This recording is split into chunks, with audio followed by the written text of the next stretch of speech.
हेडलाईन्सचे प्रस्तुत करता आहेत रामबंधू लोणचं. आता प्रत्येक जण जिंकेल. रामबंधू लोणचं. प्रत्येक बरणीवर संधी चार, चारही संधी धमाकेदार. आता रामबंधू लोणच्या सोबत प्रत्येक जण जिंकेल.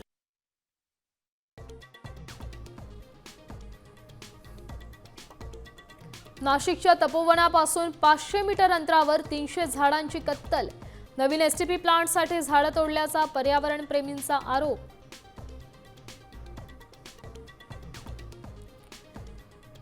अतिवृष्टीग्रस्तांचा पॅकेज ई-केवायसी मुळे ठप्प.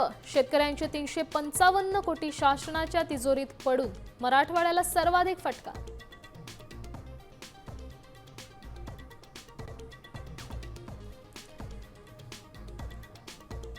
दिल्ली दौऱ्यात पवार काका पुतण्यामध्ये 20 मिनिटं बंद दाराआड चर्चा. राजकीय आणि कौटुंबिक चर्चा झाल्याची सूत्रांची माहिती.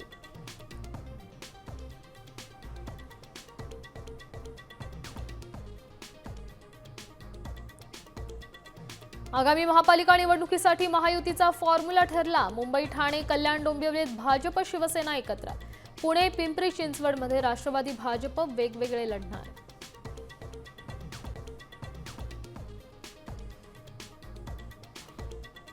राज्यातील जेडपी निवडणुका अधांतरीच. सुप्रीम कोर्टाच्या निकालानंतरच राज्य निवडणूक आयोग तारखा जाहीर करण्याची शक्यता.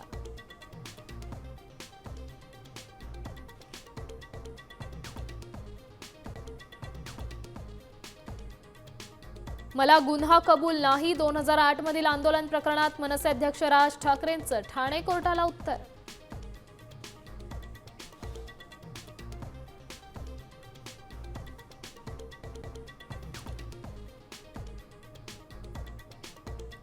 निवडणूक रणनीतीसाठी दिल्लीत मोठ्या घडामोडी. भाजप प्रदेशाध्यक्ष रवींद्र चव्हाणांची अमित शहांसोबत मध्यरात्री बैठक. फडणवीस शिंदे चर्चेचा आढावा दिला.